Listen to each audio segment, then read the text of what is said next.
Can hit with me. This ain't a diss song, but yeah, you know what it is. I'm a cheesehead, y'all niggas cheese whiz. Pittsburgh Steelers, that's nothing. That Super Bowl ring, that's nothing. Pull up in your town when you see me, you know everything. Green and yellow, green and yellow, green and yellow, green and yellow. I put it down, representing for my team. I'm in green. Was today more of a walkthrough than a regular type practice? Yeah, we did. We essentially had like 3 20-minute walkthrough periods, both offensively and defensively, and then a couple special teams periods, and had about a 20-minute individual period as well. What part of you, of the football coach part of you, is that difficult? I mean, is that difficult to do when you want to, so many things you want to probably work on? How do you convince yourself not to do it the way you did it today? I think you got to trust, what you see. You got to trust the people around you, the medical staff, trust your players.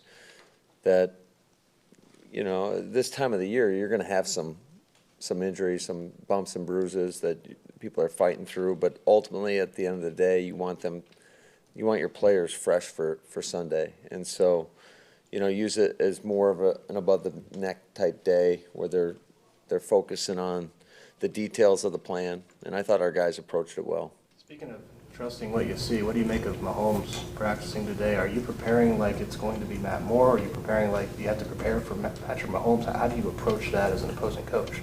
Yeah, I think you always got to prepare for the quarterback, especially when he's out there practicing. But there's so much to prepare for when you look at their offense. I mean, they've got explosive playmakers all over the field, with the obvious ones are Tyreek Hill and Sammy Watkins and Travis Kelce, but their 2 backs, Williams and McCoy, are electric. Their fullback, Anthony Sherman's he's a really good player. McCole Hardman, Demarcus Robinson. I mean, they got players all over the yard. And oh, by the way, you have Andy Reid, who's as good as anybody in the business at calling plays. So there's plenty to prepare for, whether he plays or not. So Matt, when you're game planning yourself for your offense, you're looking at weaknesses of defense. So you think they're looking at what the Raiders tight ends were able to do against you on Sunday, and are you having to think, all right, we can't allow that to happen with Kelce, we got to get something fixed there? I mean, what do you think's going on there? Yeah, typically when you look at the opposition, you're always looking for holes. How can we manipulate maybe some of the rules within their coverages, and how can we get guys wide open? And to Oakland's credit, they were able to do that. Some of that was self-inflicted, with mistakes made on the back end or whatever. But, there's a lot to get corrected. Matt, there's been a bunch of trades for wide receivers in the NFL the past couple of days. Have you expressed an opinion one way or the other to Brian about whether you would want him to go after somebody, or that you're good with what you have? Yeah, we talk on a daily basis, and we're always looking for ways to, improve our football team. But I will say I do have a lot of confidence in the guys that we have here. I mean, we did okay the other day, and I know every game it's week to week, and you're only as good as your last game. And but yeah, we're exploring all options. So did Davante find a pair of shoes that he liked? Yeah, I hope so. Are you? Can I ask this so you're able to answer it? Are you? Is there a little bit of hope for you that you haven't had in past weeks, based on him at least being out there in some capacity? Yeah, I think it could go right up to game time. To be truthful, I'm not quite sure where we're at right there with him right now. Now, when we asked you the other day about the running back's role in the passing game, and you said you didn't stand up and announce that when he got here, but have you been pleased with how all those guys have, I know Aaron was upset about his drop, but are you pleased with how those guys have embraced what you're asking and how effective they've been? What have you kind of thought of their development? Yeah, I think all 3 of those guys have really good hands, and I know Aaron Jones had that one drop but I think he certainly made up for it last game.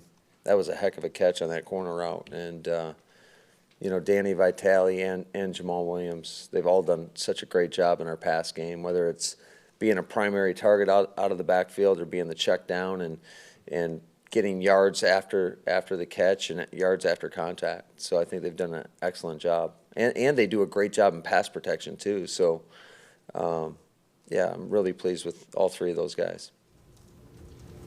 You've won the 2 previous road games. Do you have to prepare any differently for crowd noise at Arrowhead?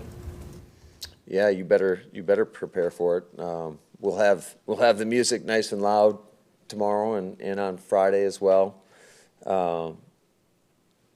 It's noted as the loudest stadium in the National Football League. So certainly we're going to have to handle that environment, making sure our communication's on point, especially more so on the offensive side of the ball, obviously. But, just the communication within the huddle and then being able to use our nonverbal signals to communicate as well.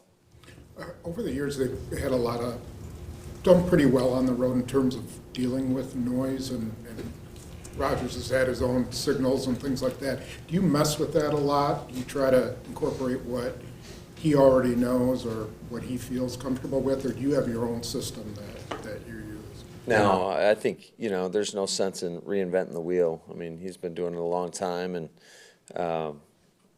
he does a great job. He's got great command of all that. So we kind of put that ownership on the players to making sure that the signals are correct. If they don't have a signal for something that we want, then certainly we'll come up with something. But I always like it when the players kind of take the ownership of that. Guys, is going on the road I'm just going to use the receivers as an example. I mean, those guys the younger guys, or the lower on the depth chart guys, really contributed for you last week and even the week before that. Is it different for those guys when they go on the road, when they're out of the comfort zone of playing at home? Is there any different challenge for them to have to kind of elevate, or is that not really the case? No, I think it just goes back to, again, the communication, making sure you hear the call in the huddle, because it is going to be pretty loud, and you got to know the plan inside and out, because there's going to be times it's going to be so loud you might only get bits and pieces. So you better know what we have in the plan out of certain formations or whatever, because if you don't hear the whole call, we still expect you to know what's going on. You guys have moved around the Smiths quite a bit defensively, and there's some teams in the league that do that. There's some teams in the league that keep pass rushers where they are and just line up and go. From an offensive standpoint, what's the challenge of trying to go against that type of versatility that you guys have had with them? Yeah, I think if you know where somebody's going to line up, you can kind of set your protections off of where they're going to be. And when you're moving guys around, it's hard to do that. You have to adjust, whether it's at the line of scrimmage or, have some sort of check or whatever. Matt, I know you're not playing here this week or next week, but after the last 2 games with all the slipping, have you guys talked at all about, is there an issue with the turf, or if that's just sort of a weird anomaly? I mean, it even happened during a noon start. I thought maybe it was just a night game, but it seemed to happen a fair amount on Sunday too.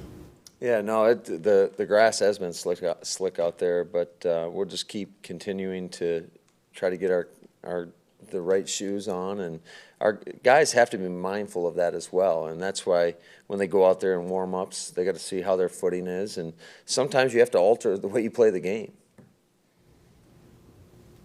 Matt, you said there's a lot to prepare for, not just Pat Mahomes. But when he's in the game, he can obviously be a game changer. Just what do you think of him as a talent? Oh, yeah, he's ridiculous. There's not too many like him.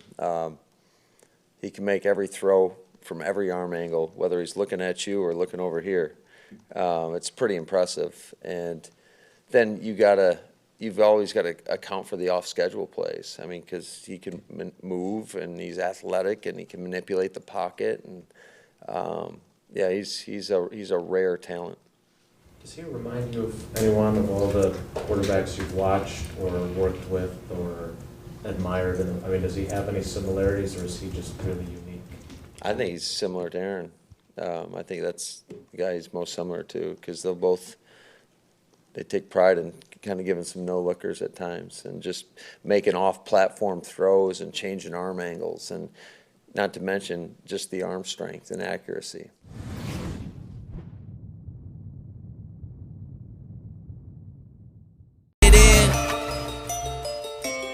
Oh yeah. Young Moolah, baby.